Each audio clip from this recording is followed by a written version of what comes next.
ನಮಗೆ ಬೇರೆ ಏನು ಉದ್ದೇಶ ಇಲ್ಲ, ಸರ್ಕಾರಿ ಶಾಲೆಗಳು ಉಳಿಬೇಕು ಅನ್ನೋದೇ ನಮ್ಮ ಉದ್ದೇಶ. ನಮಗೆ ಬೇರೆ ಏನು ಉದ್ದೇಶ ಇಲ್ಲ, ಸರ್ಕಾರಿ ಶಾಲೆಗಳು ಉಳಿಬೇಕು ಅನ್ನೋದೇ ನಮ್ಮ ಉದ್ದೇಶ.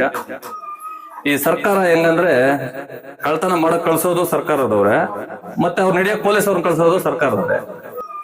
ಈ ಸರ್ಕಾರ ಹೆಂಗಂದ್ರೆ ಕಳ್ತನ ಮಾಡಕ್ ಕಳ್ಸೋದು ಸರ್ಕಾರದವ್ರೆ, ಮತ್ತೆ ಅವ್ರು ನಡೆಯಕ್ ಪೊಲೀಸ್ ಅವ್ರನ್ನ ಕಳ್ಸೋದು ಸರ್ಕಾರದವ್ರೆ.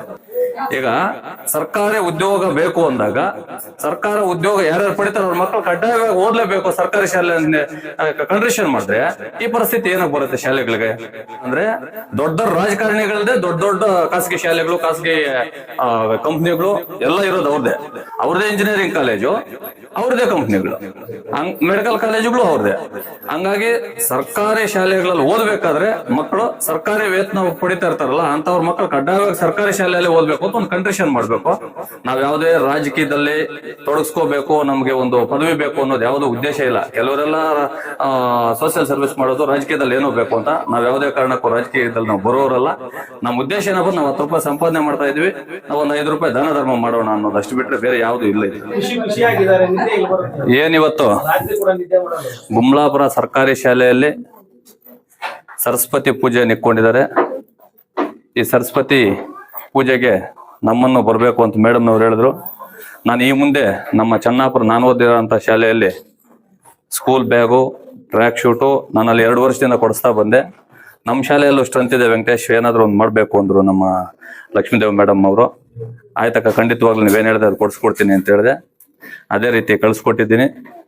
ನಮಗೆ ಬೇರೆ ಏನು ಉದ್ದೇಶ ಇಲ್ಲ, ಸರ್ಕಾರಿ ಶಾಲೆಗಳು ಉಳಿಬೇಕು ಅನ್ನೋದೇ ನಮ್ಮ ಉದ್ದೇಶ. ಈಗ ದುಡ್ಡಿರೋರು ಸೇರಿಸ್ತಾರೆ ಅಂತ ಹೇಳ್ಬಿಟ್ಟು ಪಕ್ಕದ ಮನೆಯವರು ಸೇರಿಸ್ಬೇಕು ಅಂತ ಅವರು ಪಾಪ ಸಂಘಗಳಲ್ಲಿ ಎತ್ಕೊಂಡು ಬಾಧೆಗಳು ಬೀಳೋರು ನಾವು ಬಹಳಷ್ಟು ಜನ ನೋಡಿದೀವಿ. ಅದಾಗಬಾರ್ದು. ನಾನು ದಯವಿಟ್ಟು ತಪ್ಪು ತಿಳ್ಕೊಬಾರ್ದು. ನಮ್ಮ ಮೇಡಮ್ನವ್ರಾಗ್ಬೋದು, ನಮ್ಮ ವಾಸಪ್ಪ ಮಾಸ್ಟರ್, ರುದ್ರಪ್ಪ ಮಾಸ್ಟರ್, ನಾನೊಂದು ಮಾತಾಡಕ್ ಬಯಸ್ತೀನಿ. ಈ ಸರ್ಕಾರ ಹೆಂಗಂದ್ರೆ ಕಳ್ತನ ಮಾಡಕ್ ಕಳ್ಸೋದು ಸರ್ಕಾರದವ್ರೆ, ಮತ್ತೆ ಅವ್ರು ನಡೆಯಕ್ ಪೊಲೀಸ್ ಅವ್ರನ್ನ ಕಳ್ಸೋದು ಸರ್ಕಾರದವ್ರೆ. ಈಗ ಸರ್ಕಾರಿ ಉದ್ಯೋಗ ಬೇಕು ಅಂದಾಗ ಸರ್ಕಾರ ಉದ್ಯೋಗ ಯಾರ್ಯಾರು ಪಡಿತಾರೆ ಅವ್ರ ಮಕ್ಕಳು ಕಡ್ಡಾಯವಾಗಿ ಓದ್ಲೇಬೇಕು ಸರ್ಕಾರಿ ಶಾಲೆ ಕಂಡೀಷನ್ ಮಾಡಿದ್ರೆ ಈ ಪರಿಸ್ಥಿತಿ ಏನಾಗ ಬರುತ್ತೆ ಶಾಲೆಗಳಿಗೆ. ಅವು ಖಾಸಗಿ ಶಾಲೆ ಎಲ್ಲ ಬೇಗ ಆಗ್ಬೋದು. ಯಾಕಪ್ಪ ಮಾಡಲ್ಲ ಅಂದ್ರೆ ದೊಡ್ಡ ರಾಜಕಾರಣಿಗಳದೇ ದೊಡ್ಡ ದೊಡ್ಡ ಖಾಸಗಿ ಶಾಲೆಗಳು, ಖಾಸಗಿ ಕಂಪ್ನಿಗಳು ಎಲ್ಲ ಇರೋದು ಅವ್ರದೇ ಇಂಜಿನಿಯರಿಂಗ್ ಕಾಲೇಜು, ಅವ್ರದೇ ಕಂಪ್ನಿಗಳು, ಮೆಡಿಕಲ್ ಕಾಲೇಜುಗಳು ಅವ್ರದೇ. ಹಂಗಾಗಿ ಸರ್ಕಾರಿ ಶಾಲೆಗಳಲ್ಲಿ ಓದ್ಬೇಕಾದ್ರೆ ಮಕ್ಕಳು ಸರ್ಕಾರಿ ವೇತನ ಪಡಿತಾ ಇರ್ತಾರಲ್ಲ ಅಂತವ್ರ ಮಕ್ಕಳು ಕಡ್ಡಾಯವಾಗಿ ಸರ್ಕಾರಿ ಶಾಲೆಯಲ್ಲಿ ಓದ್ಬೇಕು ಅಂತ ಒಂದು ಕಂಡೀಷನ್ ಮಾಡ್ಬೇಕು ಅಂತ ನಾನು ಸರ್ಕಾರಕ್ಕೆ ಒಂದು ಮನವಿ ಮಾಡ್ತಾ ಇದ್ದೀನಿ. ಅದೇ ರೀತಿ ಏನಿವತ್ತು ನಮ್ಮ ಕಾರ್ಯಕ್ರಮದಲ್ಲಿ ನಮ್ಮ ಪಾಲ್ಗೊಳ್ಳ ಸೀನಣ್ಣ ಆಗ್ಬೋದು, ನಮ್ಮ ಮಾಸ್ಟ್ರು ವೆಂಕಟೇಶಪ್ಪ ಸಾರು, ವಾಸಪ್ಪ ಮಾಸ್ಟರ್ ಸಾರು ಎಲ್ಲರೂ ಬಂದಿದ್ದಾರೆ. ನಾನು ಜಾಸ್ತಿ ಹೆಚ್ಚಾಗಿ ಮಾತಾಡಕ್ ಹೋಗಲ್ಲ. ಇವಾಗ ನಮ್ಮ ರುದ್ರಪ್ಪ ಸಾರ್ ಹೇಳ್ದಂಗೆ ಎಲ್ಲರಿಗೂ ಕೊಡೋ ಮನ್ಸು ಇರಲ್ಲ.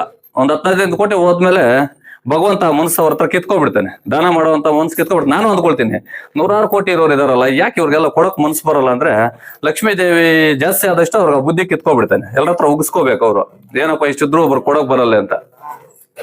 ಸರ್ ನಮಸ್ತೆ ಸರ್, ಬನ್ನಿ.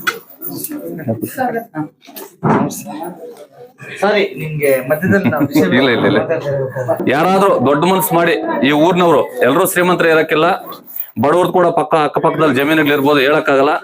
ಯಾರಾದ್ರೂ ಇವ್ರು ರೂಮ್ ಕಟ್ಕೊಳಕ್ಕೆ 1 ಗುಂಟೆ ಅಷ್ಟು ಜಮೀನ್ ಏನಾದ್ರು ದಾನ ಮಾಡೋದಾದ್ರೆ ನಾನು ಸಹ ಒಂದು 50,000 ರೂಪಾಯಿ ಕೊಡ್ತೀನಿ ಅಂತ ಹೇಳಕ್ ನಾನು ಇಷ್ಟಪಡ್ತಾ ಇದ್ದೀನಿ. ಉಳಿದಿದ್ದು ಇನ್ಯಾರಾದ್ರೂ ದಾನಿಗಳಿರ್ತಾರಲ್ಲ ಅವ್ರ ಕಡೆಯಿಂದ ಕೊಡಿಸಿ 1 ಗುಂಟೆ ಅಷ್ಟು ಜಮೀನ ಮಾಡ್ಕೊಂಡ್ರೆ ನಮ್ ರುದ್ರಪ್ಪ ಸರ್ ಹೇಳಿದ್ರೆ ಅವ್ರ ಇಲಾಖೆಯಿಂದಾನೇ ಒಂದು ಕಟ್ಟಡ ಕಟ್ಟಕ್ಕೆ ಮಾಡ್ಕೊಡ್ತೀವಿ ಅಂತ ಮಾಡ್ಕೊಳ್ಳಿ. ಚೆನ್ನಾಗಿ ಮಕ್ಕಳು ಓದ್ಲಿ, ಗೌರ್ಮೆಂಟ್ ಶಾಲೆಗಳು ಉಳಿಬೇಕು ಅನ್ನೋದೇ ನನ್ನ ಉದ್ದೇಶ. ಇಲ್ಲಿ ಕರೆದು 2 ಮಾತು ಮಾತಾಡಲು ಅವಕಾಶ ಮಾಡಿಕೊಟ್ಟಂತ ತಮ್ಮೆಲ್ಲರಿಗೂ ಒಂದ್ಸರಿ ನಾನು ಮಾತು ಮುಗಿಸ್ತಾ ಇದ್ದೀನಿ. ಜೈ ಹಿಂದ್. ಯಾರಿದ್ದಾರೆ ಅವ್ರ ಮಕ್ಕಳನ್ನೆಲ್ಲ ಸರ್ಕಾರಿ ಶಾಲೆಯಲ್ಲೇ ಓದಿಸ್ಬೇಕು ಅನ್ನೋದು ನಿಯಮ ಬಂದ್ರೆ ನೀವು ಮಾಡ್ತಾ ಇರುವಂತಹ ಕಲಿಕಾ ಸಂಬಂಧ ಆದ್ರೆ ಇದು ದೊಡ್ಡ ಮಟ್ಟದಲ್ಲಿ ಆಗ್ಬೇಕಾಗಿದೆ. ಯಾಕಂದ್ರೆ ತನ್ನ ಮಕ್ಕಳನ್ನ ನಾವು 100% ಮಕ್ಕಳಿಗೆ ಸರ್ಕಾರಿ ಶಾಲೆ ಅಂತ ಒತ್ತಡ ಇರ್ತದೆ, ತನ್ನ ಮಗು ಕೂಡ ಖಾಸಗಿ ಶಾಲೆಗೆ ಸೇರ್ಬೇಕು ಅನ್ನೋದೇ ಅವ್ರ ಒತ್ತಡ, ಎಲ್ಲರೂ ಒತ್ತಡ. ಹೌದು, ಅದರಿಂದ ಇದೊಂದು ದೊಡ್ಡ ಮಟ್ಟದಲ್ಲಿ ಆಗ್ಬೇಕಾಗಿದೆ. ಇದಕ್ಕೆ ಸರ್ಕಾರಕ್ಕೆ ತಾವು ಏನ್ ಮನವಿ ಕೊಡ್ತೀರಾ? ಸರ್ಕಾರಕ್ಕೆ ನಾನು ಹೇಳದ್ನಲ್ಲ, ನಮ್ ಸರ್ಕಾರದವ್ರೇ ಕಳ್ತನ ಮಾಡಕ್ ಬಿಡೋದು ಮತ್ತೆ ಪೊಲೀಸ್ ಅವ್ರನ್ನ ಬಿಡೋದು ಅವರೇ ಆಗೋಗಿದೆ. ಅವ್ರವೇ ಮೆಡಿಕಲ್ ಕಾಲೇಜುಗಳು, ಅವ್ರದೇ ಇಂಜಿನಿಯರಿಂಗ್ ಕಾಲೇಜುಗಳು ಆದಾಗ ಅವ್ರು ಹೆಂಗೆ ಮುಚ್ಚಿಸಕ್ಕಾಗತ್ತೆ? ಈಗ ನೀವು ಇಲ್ಲಿ ವಿಕಾಸ್ ಅವರಿಗೆ ಕೊಡುವ ಉದ್ದೇಶ ಏನಿದೆ? ನಮ್ದಿಷ್ಟೇ, ನಾವು ಬಡತನದಿಂದ ಬಂದು ನಾವು ಸರ್ಕಾರಿ ಶಾಲೆಯಲ್ಲಿ ಓದ್ಕೊಂಡು ಬಂದಿರೋದ್ರಿಂದ ನಾವ್ ಯಾವುದೇ ರಾಜಕೀಯದಲ್ಲಿ ತೊಡಗಿಸ್ಕೋಬೇಕು, ನಮ್ಗೆ ಒಂದು ಪದವಿ ಬೇಕು ಅನ್ನೋದು ಯಾವುದೋ ಉದ್ದೇಶ ಇಲ್ಲ. ಕೆಲವರೆಲ್ಲ ಸೋಷಿಯಲ್ ಸರ್ವಿಸ್ ಮಾಡೋದು ರಾಜಕೀಯದಲ್ಲಿ ಏನೋ ಬೇಕು ಅಂತ. ನಾವ್ ಯಾವುದೇ ಕಾರಣಕ್ಕೂ ರಾಜಕೀಯದಲ್ಲಿ ನಾವು ಬರೋರಲ್ಲ. ನಮ್ಮ ಉದ್ದೇಶ ಏನಪ್ಪ, ನಾವು 10 ರೂಪಾಯಿ ಸಂಪಾದನೆ ಮಾಡ್ತಾ ಇದೀವಿ, ನಾವು ಒಂದು 5 ರೂಪಾಯಿ ದಾನ ಧರ್ಮ ಮಾಡೋಣ ಅನ್ನೋದು ಅಷ್ಟು ಬಿಟ್ರೆ ಬೇರೆ ಯಾವುದು ಇಲ್ಲ ಇದ್ರಲ್ಲಿ.